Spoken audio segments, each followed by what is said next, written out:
ओम शांति। 20 दिसंबर 2025। बाप दादा के मधुर महावाक्य।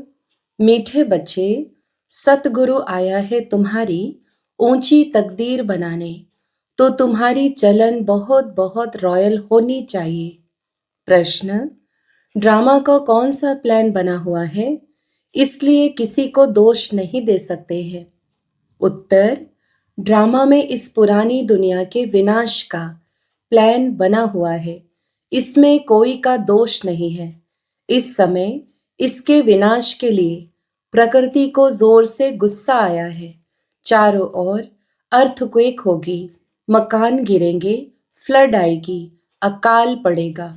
इसलिए बाप कहते हैं, बच्चे, अब इस पुरानी दुनिया से तुम अपना बुद्धि योग निकाल दो, सतगुरु की श्रीमत पर चलो, जीते जी देह का भान छोड़ अपने को आत्मा समझ बाप को याद करने का पुरुषार्थ करते रहो। गीत: हमें उन राहों पर चलना है। ओम शांति। किन राहों पर चलना है? गुरु की राह पर चलना है। यह कौन सा गुरु है? उठते बैठते मनुष्य के मुख से निकल जाता है, वाह गुरु। गुरु तो अनेक हैं, वाह गुरु किसको कहेंगे, किसकी महिमा गाएंगे। सतगुरु एक ही बाप है। भक्ति मार्ग के ढेर गुरु हैं, कोई किसकी महिमा करते, कोई किसकी महिमा करते हैं। बच्चों की बुद्धि में है, सच्चा सतगुरु वो एक है, जिसकी ही वाह वाह मानी जाती है। सच्चा सतगुरु है तो जरूर झूठे भी होंगे। सच होता है संगम पर। भक्ति मार्ग में भी सच की महिमा गाते हैं। ऊंच ते ऊंच बाप ही सच्चा है, जो ही लिबरेटर गाइड भी बनता है। आजकल के गुरु लोग तो गंगा पर व तीर्थों पर ले जाने के गाइड बनते हैं। यह सतगुरु तो ऐसा नहीं है, जिसको सभी याद करते हैं, हे पतित पावन आओ। पतित पावन सतगुरु को ही कहा जाता है, वही पावन बना सकते हैं। वो गुरु लोग पावन बना न सके। वह कोई ऐसे नहीं कहते कि माँ में कम याद करो। भल गीता भी पढ़ते हैं, परंतु अर्थ का पता बिल्कुल नहीं है। अगर समझते सतगुरु एक है तो अपने को गुरु नहीं कहलाते। ड्रामा अनुसार भक्ति मार्ग की डिपार्टमेंट ही अलग है, जिसमें अनेक गुरु अनेक भक्त हैं। यह तो एक ही है। फिर यह देवी देवताएं पहले नंबर में आते हैं, अभी लास्ट में है। बाप आकर इन्हों को सतयुग की बादशाही देते हैं, तो और सबको ऑटोमेटिकली वापस जाना है। इसलिए सर्व का सद्गति दाता एक कहा जाता है। तुम समझते हो, कल्प कल्प संगम पर ही देवी देवता धर्म की स्थापना होती है। तुम पुरुषोत्तम बनते हो, बाकी और कोई काम नहीं करते। गाया भी जाता है, गति सद्गति दाता एक है। यह बाप की ही महिमा है। गति सद्गति संगम पर ही मिलती है। सतयुग में तो है एक धर्म, यह भी समझ की बात है ना, परंतु यह बुद्धि देवे कौन? तुम समझते हो, बाप ही आकर युक्ति बताते हैं, श्रीमत देते हैं। किसको? आत्माओं को। वह बाप भी है, सतगुरु भी है, टीचर भी है, ज्ञान सिखलाते हैं ना। बाकी सब गुरु भक्ति ही सिखलाते हैं। बाप के ज्ञान से तुम्हारी सद्गति होती है, फिर इस पुरानी दुनिया से चले जाते हैं। तुम्हारा यह बेहद का संन्यास भी है। बाप ने समझाया है, अभी 84 जन्मों का चक्र तुम्हारा पूरा हुआ है। अब यह दुनिया खत्म होनी है। जैसे कोई बीमार सीरियस होता है तो कहेंगे अब यह तो जाने वाला है, उसको याद क्या करेंगे, शरीर खत्म हो जाएगा। बाकी आत्मा तो आकर दूसरा शरीर लेती है, उम्मीद टूट जाती है। बंगाल में तो जब देखते हैं उम्मीद नहीं है, तो गंगा पर जाकर डुबोते हैं कि प्राण निकल जाए। मूर्तियों की भी पूजा कर फिर जाकर कहते हैं, डूब जा डूब जा। अभी तुम जानते हो, यह सारी पुरानी दुनिया डूब जानी है। फ्लड्स होगी, आग लगेगी, भूख में मनुष्य मरेंगे। यह सब हालतें आनी है। अर्थक्वेक में मकान आदि गिर पड़ेंगे। इस समय प्रकृति को गुस्सा आता है तो सबको खलास कर देती है। यह सब हालतें सारी दुनिया के लिए आनी है। अनेक प्रकार का मौत आ जाता है। बॉम्ब्स में भी जहर भरा हुआ है। थोड़ी बांस आने से बेहोश हो जाते हैं। यह तुम बच्चे जानते हो कि क्या क्या होने का है। यह सब कौन कराते हैं? बाप तो नहीं कराते हैं। यह ड्रामा में नोंद है। कोई पर दोष नहीं देंगे। ड्रामा का प्लान बना हुआ है। पुरानी दुनिया सो फिर नई जरूर होगी। नेचुरल कैलेमिटीज आएंगी। विनाश होने का ही है। इस पुरानी दुनिया से बुद्धि का योग हटा देना, इसको बेहद का संन्यास कहा जाता है। अब तुम कहेंगे, वाह सतगुरु वाह, जो हमको यह रास्ता बताया। बच्चों को भी समझाते हैं, ऐसी चलन नहीं चलो जो उनकी निंदा हो। तुम यहाँ जीते जी मरते हो। देह को छोड़ अपने को आत्मा समझते हो। देह से न्यारी आत्मा बन बाप को याद करना है। यह तो बहुत अच्छा कहते हैं। वाह सतगुरु वाह। पारलौकिक सतगुरु की ही वाह वाह होती है। लौकिक गुरु तो ढेर हैं। सतगुरु तो एक ही है, सच्चा सच्चा, जिसका फिर भक्ति मार्ग में भी नाम चला आता है। सारी सृष्टि का बाप तो एक ही है। नई सृष्टि की स्थापना कैसे होती है यह भी किसको पता नहीं है। शास्त्रों में तो दिखाते हैं प्रलय हो गई, फिर पीपल के पत्ते पर श्री कृष्ण आया। अभी तुम समझते हो पीपल के पत्ते पर कैसे आएगा। श्री कृष्ण की महिमा करने से कुछ फायदा नहीं होता। तुम्हें अब चढ़ती कला में ले जाने के लिए सतगुरु मिला है।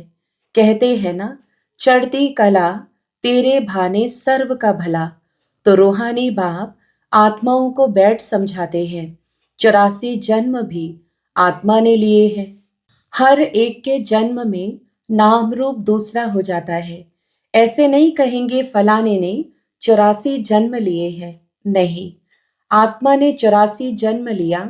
शरीर तो बदलते जाते हैं। तुम्हारी बुद्धि में ये सब बातें हैं।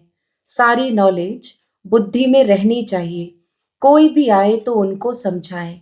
आदि में था ही देवी देवताओं का राज्य, फिर मध्य में रावण राज्य हुआ।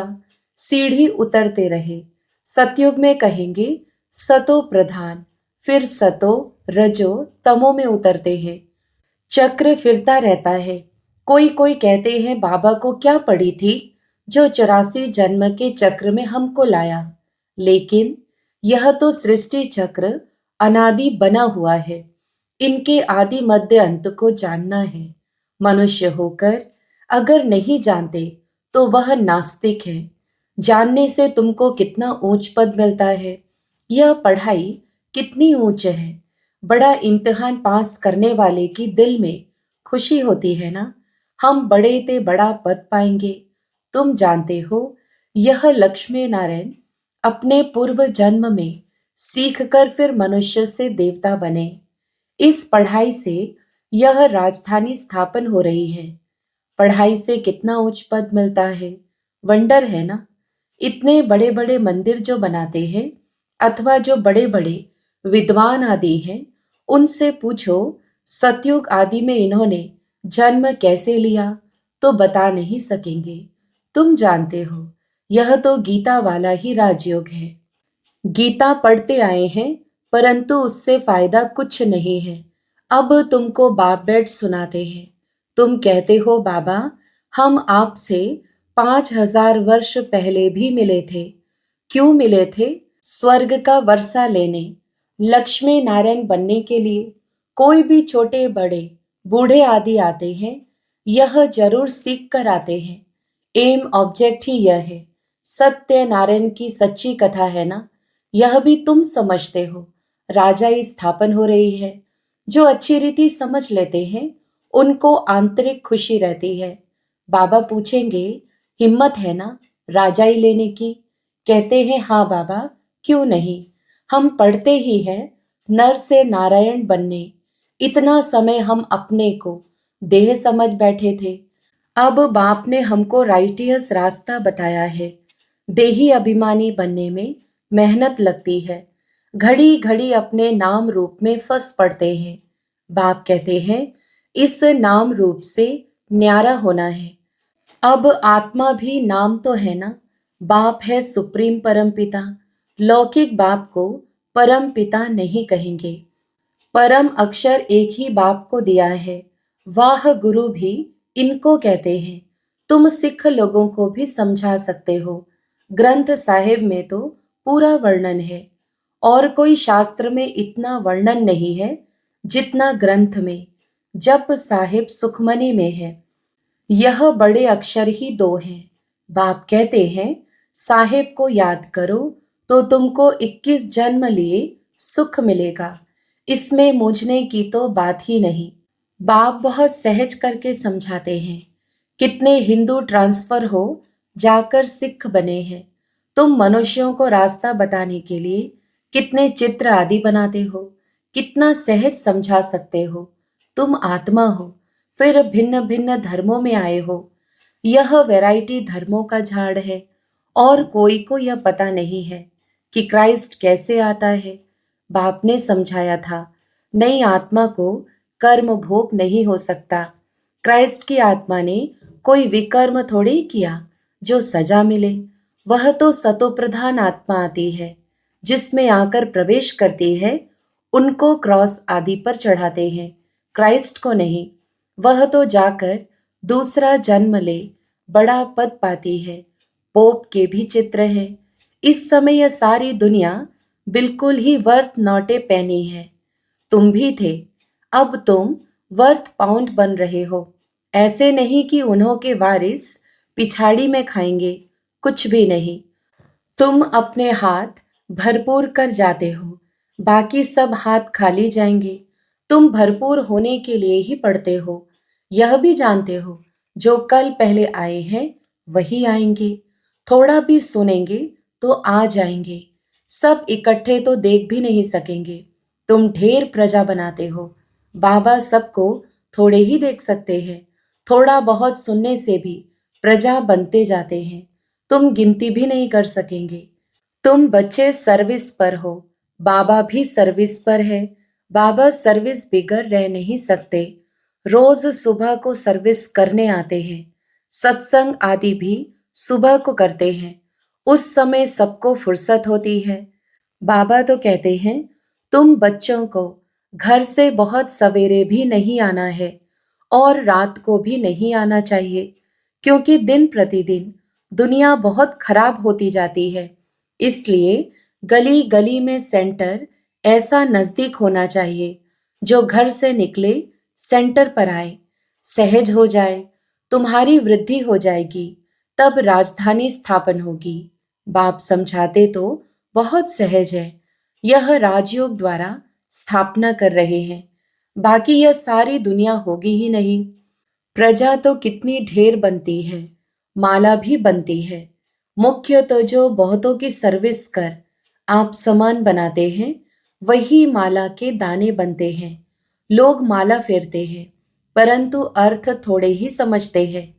बहुत गुरु लोग माला फेरने के लिए देते हैं कि बुद्धि इसमें लगी रहे। काम महाशत्रु है। दिन प्रतिदिन बहुत कड़ा होता जाएगा। तमो प्रधान बनते जाते हैं। यह दुनिया बहुत गंदी है। बाबा को बहुत कहते हैं हम तो बहुत तंग हो गए हैं, जल्दी सतयुग में ले चलो। बाप कहते हैं धीरज धरो, स्थापना होनी ही है। यह खातिरी है।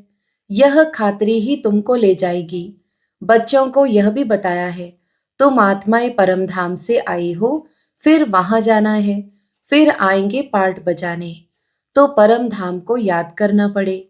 बाप भी कहते हैं मामे कम याद करो तो विकर्म विनाश होंगे। यही पैगाम सभी को देना है, और कोई पैगंबर मैसेंजर आदि है नहीं। वे तो मुक्ति धाम से नीचे ले आते हैं, फिर उनको सीढ़ी नीचे उतरना है। जब पूरे तमोप्रधान बन जाते हैं, तब फिर बाप आकर सबको सतोप्रधान बनाते हैं। तुम्हारे कारण सबको वापस जाना पड़ता है, क्योंकि तुमको नई दुनिया चाहिए ना। यह भी ड्रामा बना हुआ है। बच्चों को बहुत नशा रहना चाहिए।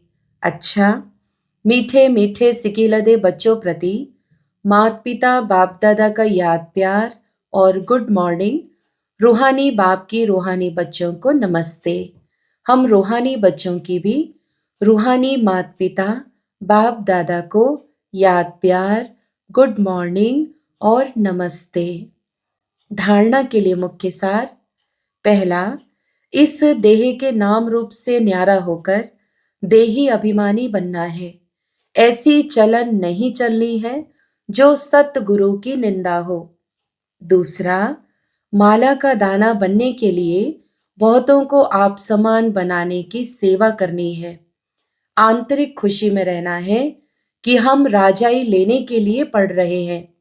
यह पढ़ाई है ही नर से नारायण बनने की। वरदान, निरंतर याद द्वारा अविनाशी कमाई जमा करने वाले सर्व खजानों के अधिकारी भव।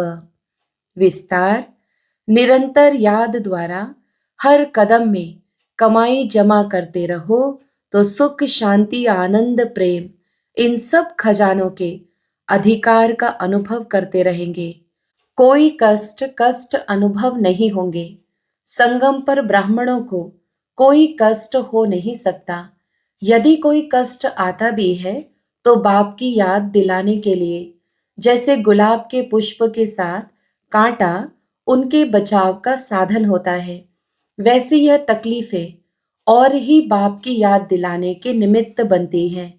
स्लोगन, स्नेह रूप का अनुभव तो सुनाते हो, अब शक्ति रूप का अनुभव सुनाओ। अव्यक्त इशारे, अब संपन्न व कर्मातीत बनने की धुन लगाओ। जैसे साकार में देखा, लास्ट कर्मातीत स्टेज का पार्ट सिर्फ ब्लेसिंग देने का रहा। बैलेंस की भी विशेषता और ब्लेसिंग्स की भी कमाल रही। ऐसे फॉलो फादर, सहज और शक्तिशाली सेवा यही है। अब विशेष आत्माओं का पार्ट है ब्लेसिंग देने का, चाहे नैनो से दो, चाहे मस्तक मणि द्वारा। अच्छा, ओम शांति।